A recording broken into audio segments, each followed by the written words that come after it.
everybody, hope you're having a good day. Today I'm painting Sheya from Hate the Board Game, and she is undercoated or underpainted with black, gray, and white, or the slapchop method of some of you might consider saying. And we're going to be starting off with some dark oat flesh for all her skin. We're going to be painting this miniature with Citadel Contrast paints today. We've already speed painted two of them. One was the Tyrant, another one was another Mercenary. So I decided to try some Citadel Contrast over the slapchop method, because I have tried it in the past with some smaller miniatures, and there is a difference with how it comes out. And I'm still noticing a bit more difference again, whereas the speed paints are a little bit more translucent compared to the Citadel Contrast paints.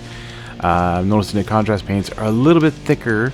You could add a little bit of medium in there if you wanted to, just to make sure that they are a little bit more transparent, but it still does a great job anyways, don't get me wrong on that. Seraphim Sepia now, we're putting this on her big fur cloak that she has on her back.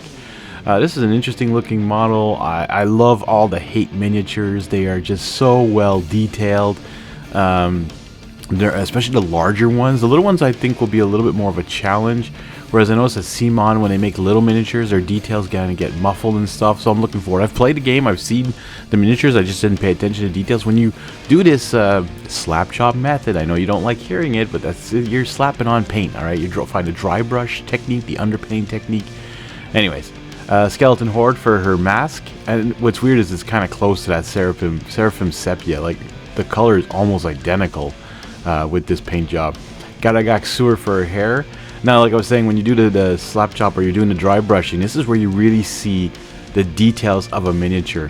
And even if you're not going to use speed paint or contrast paints and you're just going to use regular acrylics, using this method will also help you see, okay, this is where this detail is and this is where it stops. So it kind of gives you a guide. Using a bit of color on this miniature, we're using some Flesh Terrors Red. There's not much color in these miniatures, but I'm giving my own little touch to it. Giving her a little red on this cloth that she has dangling there, just to make it a little bit more different on the miniature. Some Cygor Brown. Now we're going to be doing this on all like the leathery parts, which I thought were leathery parts, which includes the boots.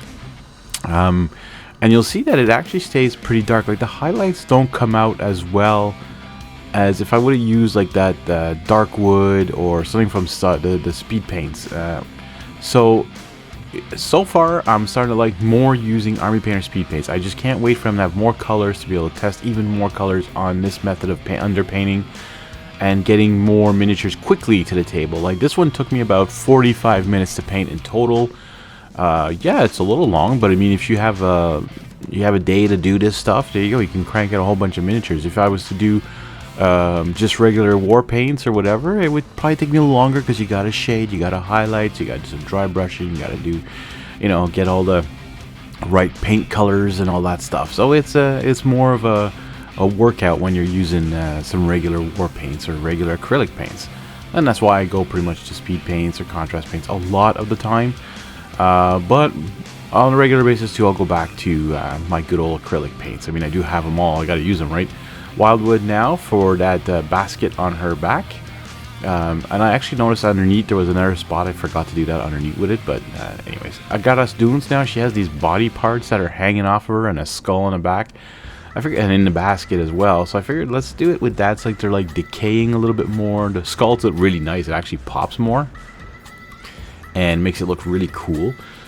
Screaming Bell now for her armor. Like, yeah, again, okay, so this looks really bright on this miniature, especially when I was looking at her after while she was drying.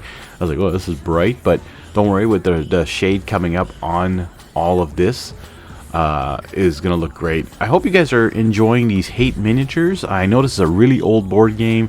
People are like, why are you painting an old board game? Well, some people haven't even touched this game yet to paint, and I figured I'd be a person to go through them all. I've looked online. There's not many people who have painted the entirety of the box. They show a couple of them, or they'll say, here, use this paint scheme on every single one of them, and you'll be done the whole box in a day. No. I want to have a little bit of variety in my Mercenaries, my Tyrant, even when I get to the clans, my point is to really make them pop, that you know which clan is which. So even though they all look like they're from Mad Max and they're all dirty and grimy and brown colors, I'm probably going to change that up and make like a tribe have a certain color. Either their armor will be a certain color, or Maybe their furs if they have furs. You know, something to just make them pop a little bit more on the table. Balthazar Gold now. We're using this on those hooks that are off the chain. We're also going to be putting it on a big hook that she has in her right hand as well.